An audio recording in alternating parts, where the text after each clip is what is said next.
अस्सलाम वालेकुम स्टूडेंट्स। अब हम चलते हैं जी इस टॉपिक की वीडियो 4 की तरफ। और टॉपिक हमारा है जावास्क्रिप्ट, जो हमने नया सेक्शन स्टार्ट किया है। लेक्चर 19-20 वेब टेक्नोलॉजी के कोर्स का। तो प्लेसमेंट का टॉपिक स्टार्ट करते हैं। प्लेसमेंट से क्या मतलब है कि आप जावास्क्रिप्ट को कहाँ पे प्लेस कर सकते हैं। तो हम जावास्क्रिप्ट को हेड में प्लेस कर सकते हैं। हेड में प्लेस करने से क्या मतलब है कि हम हेड के अंदर स्क्रिप्ट का टैग लगाएंगे और वहाँ पे कोड लिखेंगे। अब हेड के अंदर हमारा क्या पर्पज़ होता है, हेड के अंदर हम नॉर्मली फंक्शंस प्लेस करते हैं। तो फंक्शंस को जब हम हेड में प्लेस करते हैं तो इस तरह से ये हेड है, इसके अंदर हमने स्क्रिप्ट का टैग लगाया और स्क्रिप्ट के टैग के अंदर हमने एक फंक्शन बना दिया। तो जावास्क्रिप्ट फंक्शन कैसे बनाते हैं वैसे हम डिटेल में फंक्शन पढ़ेंगे। यहाँ पे एग्जांपल ले रहे हैं कि फंक्शन से हेलो। तो यहाँ पे हमने अलर्ट करा दिया। अलर्ट एक फंक्शन होता है जो कि यूज़र को एक मैसेज शो करता है, ठीक है। तो ये आप सारे कोड खुद रन करके देख सकते हैं। वैसे कोड रन करना आपको दिखाया हुआ है। तो ये फंक्शन है। तो फंक्शन कैसे बनाते हैं जावास्क्रिप्ट में, कीवर्ड फंक्शन यूज़ करते हैं। से हेलो फंक्शन का नाम है, ठीक है।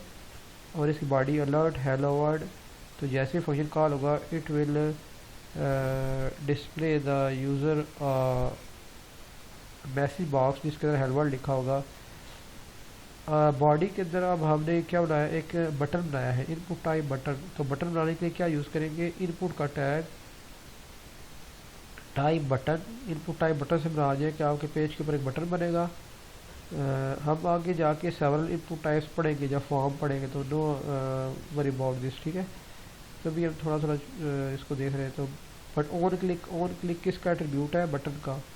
इसका क्या मतलब है कि जब बटन पे क्लिक होगा तो क्या होगा, ये फंक्शन कॉल होगा। तो जब भी हम यहाँ पे ऑन क्लिक का एट्रीब्यूट यूज़ करेंगे किसी एलिमेंट के लिए, तो ये इनपुट का एलिमेंट है जो बटन बनाएगा।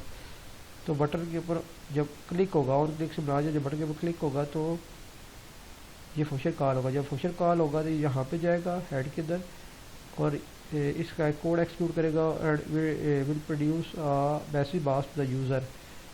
वैल्यू से हेलो से बना दिया, बटन के ऊपर से हेलो लिखा हुआ होगा। तो अगर आप चाहते हैं कि इसको रन करके आप देख लें तो हम इसे रन करके देख लेते हैं। तो ये कोड की प्लेसमेंट आ गई। मतलब ये प्लेसमेंट से बताइए कि आप जावास्क्रिप्ट कहाँ लिख सकते हैं। हेड में लिखेंगे तो क्या लिखेंगे, हेड में लिखेंगे तो वहाँ पे फंक्शन बनाए होंगे हमने। तो बॉडी के अंदर फंक्शन में कॉल कर रहे होंगे तो बॉडी के अंदर स्क्रिप्ट का टैग भी लगा के आप उसे यूज़ कर सकते हैं। या बॉडी के अंदर कोई फंक्शन कोई एलिमेंट है जिसके ऊपर ऑन क्लिक करने पे हमारे फंक्शन कॉल कर रहा है, तो इस तरीके से करेंगे हम।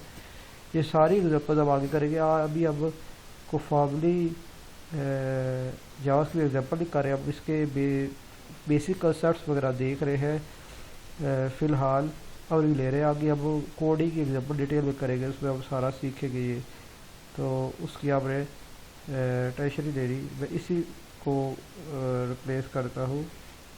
ये आ गया तो कंट्रोल एस किया तो आप देखेंगे कि ये बॉडी के अंदर इनपुट का एलिमेंट है, ये क्या बनाएगा, ये एक बटन बनाएगा।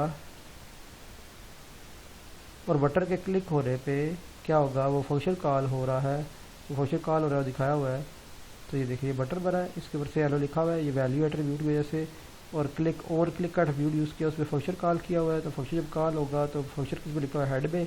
कंट्रोल हेड में जाएगा और हेड में जाके उसका कोड एक्सिक्यूट करेगा। तो ये आपका अलर्ट बॉक्स शो करेगा। ये देखिए अलर्ट बॉक्स है जिसमें हेलो वर्ड लिखा है, तो ये अलर्ट्स के लिए होता है, ठीक है। Move to the next slide. तो नेक्स्ट स्लाइड में क्या है जी कि हम बॉडी के अंदर जब जावास्क्रिप्ट लिखेंगे तो कैसे लिखेंगे और उसको कैसे यूज़ करेंगे। तो बॉडी के अंदर जब जावास्क्रिप्ट लिखेंगे तो बॉडी टैग के अंदर स्क्रिप्ट का टैग लगाएगा। जावास्क्रिप्ट जहाँ भी लिख रहा है हमने स्क्रिप्ट का टैग लगा रहा है और उसके अंदर कोड लिख रहा है।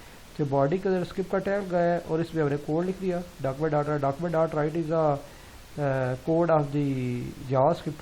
तो अगर बॉडी के अंदर हमने कोड जावास्क्रिप्ट लिख रहा है तो हम स्क्रिप्ट का टैग लगा के लिखेंगे, ठीक है।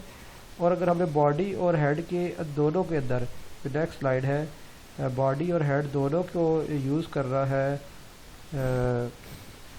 To place the JavaScript with the body और हेड टैग। तो हेड के अंदर आपने कोई फंक्शन बनाए हुए हैं और बॉडी के अंदर भी स्क्रिप्ट का टैग लगा के फंक्शन को आप कॉल कर रहे हैं। तो आप फिर इस तरह से आप बॉडी के अंदर भी जावास्क्रिप्ट यूज़ कर सकते हैं और हेड के अंदर भी जावास्क्रिप्ट को यूज़ कर सकते हैं। मीन्स मतलब कहने के है कि आप जावास्क्रिप्ट को बॉडी के अंदर भी लिख सकते हैं और हेड के अंदर भी लिख सकते हैं। यहाँ पे तीनों तरीके मेंशन है, ठीक है। तो यहाँ पे देख लें कि आपने यहाँ पे स्क्रिप्ट का टैग यूज़ किया हुआ है। अब एक्सटर्नल फाइल कैसे बनाएंगे, तो जैसे कि हमने CSS की एक एक्सटर्नल फाइल बनाई थी, उसको इंक्लूड के फोल्डर रखा था, इस तरह से हम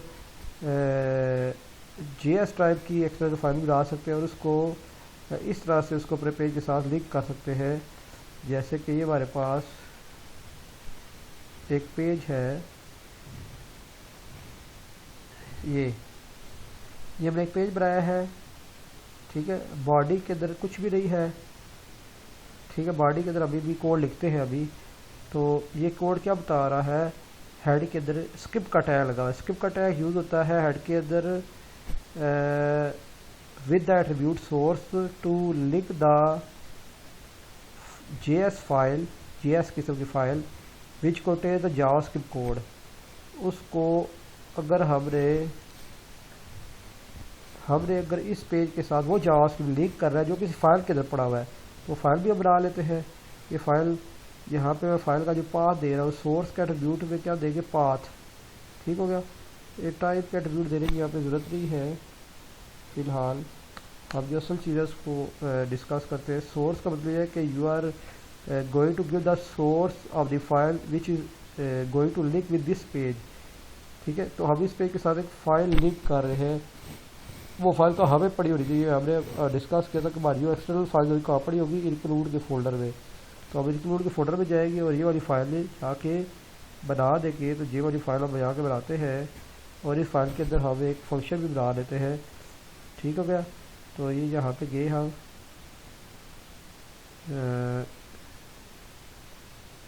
यहाँ पे हमने एक फोल्डर बना लिया इंक्लूड के नाम से।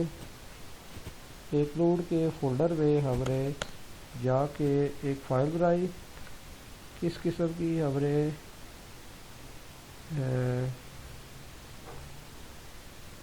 एक इस नाम से फ़ाइल बना ली, JS फाइल नाम से। और इस फाइल को हमने जावास्क्रिप्ट फाइल बना ली। तो .js की फाइल कौन सी होती है, जिस फाइल के इसलिए .js होगी वो जावास्क्रिप्ट की फाइल होगी। तो .js की फाइल के अंदर क्या पड़ा होगा, हमारा जावास्क्रिप्ट। तो जावास्क्रिप्ट किस फॉर्म में होगा, हमारे फंक्शंस की फॉर्म में। इसके अंदर हम और भी चीज़ें रखवा सकते हैं जिनको हम वहाँ पे कॉल करा सकते हैं।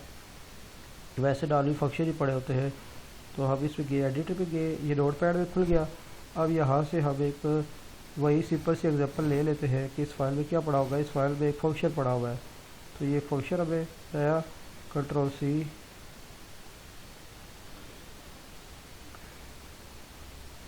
और यहाँ पे पेस्ट कर लिया। तो ये एक फाइल है,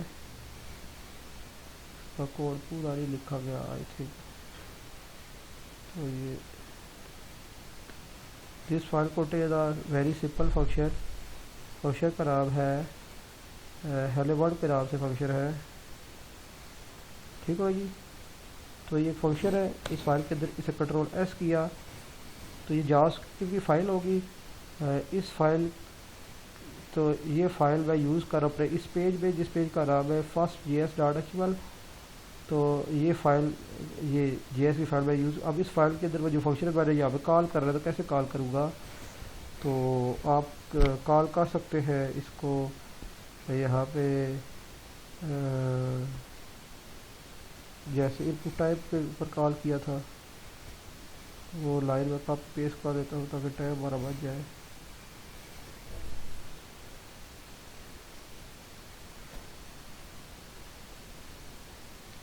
ये आ गया, Ctrl+C किया।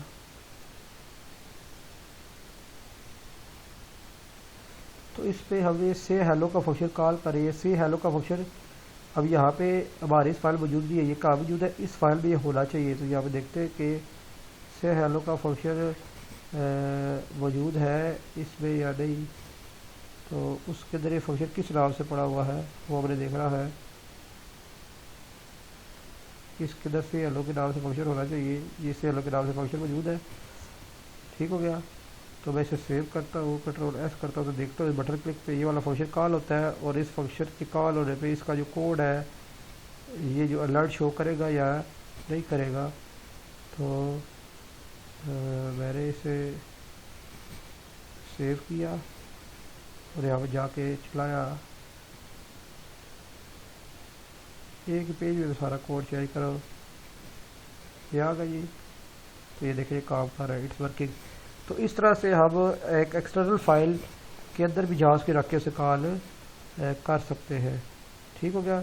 नेक्स्ट स्लाइड में मूव करते हैं। बहुत छोटे छोटे कंसेप्ट है, इस पर टाइम हमारा ज़ाया करने का कोई मकसद नहीं है। तो एक्सटर्नल फाइलों का वेरिएबल्स पे आते हैं जी।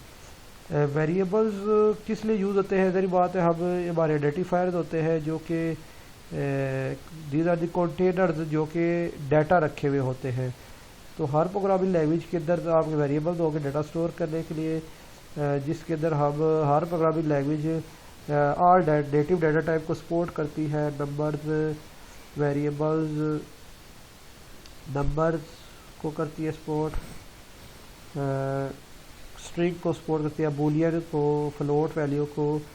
तो जावास्क्रिप्ट भी तकरीबन सारी नेटिव डाटा टाइप्स को सपोर्ट करती है, और as well as complex data type जिनका जिक्र हम आगे करेंगे, date type, string, array, etcetera etcetera. तो जावास्क्रिप्ट वेरिएबल्स आप कैसे डिक्लेयर करेंगे, तो ये वार कीवर्ड से आप, और अभी नई जो अब जो है ना नई जो वे है डिक्लेयर वो लेट से है, जब आप याद रखिएगा लेट, आगे मुझे याद रहिएगा। तो हम लेट का कीवर्ड भी यूज़ करते हैं वेरिएबल डिक्लेयर करने के लिए।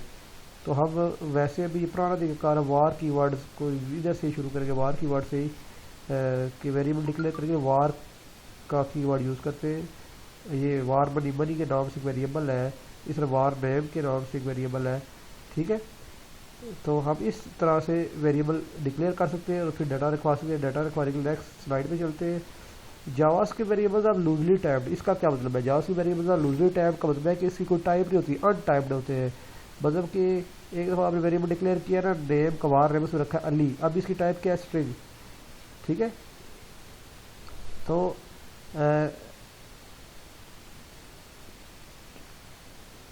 इसी तरह से अगर आपने एक वेरिएबल डिक्लेयर किया है मनी और इसमें रखा है 2000, तो मैं अगले ही लम्हे इसके अंदर मैं वैल्यू रख देता हूँ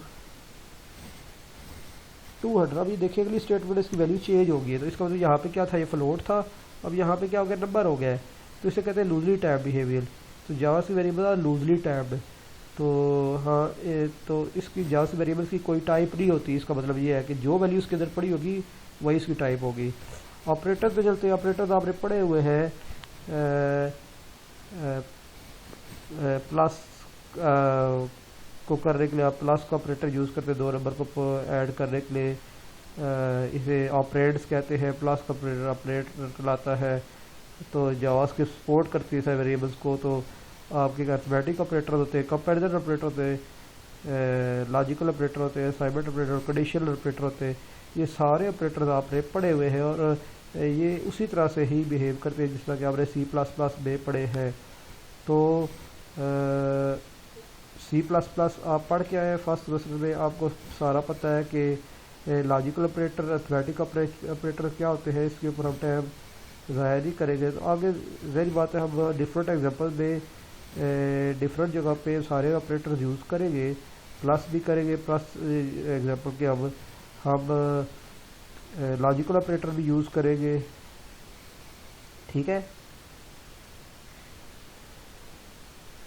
अरिथमेटिक ऑपरेटर आपको पता है सबको कि माइनस क्या करता है, मल्टीप्लाई क्या करता है, प्लस इंक्रीमेंट और decrement operation, pre increment, post increment, ये सारा आप C+ में पढ़ के आए। तो जावास्क्रिप्ट के अंदर भी इनका बिहेवियर उसी तरह ही है।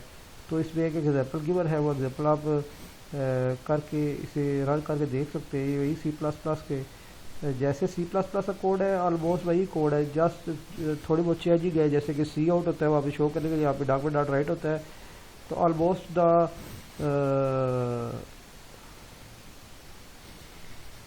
ऑपरेटर का यूज़ वैसे ही है जैसे हर लैंग्वेज में मौजूद है।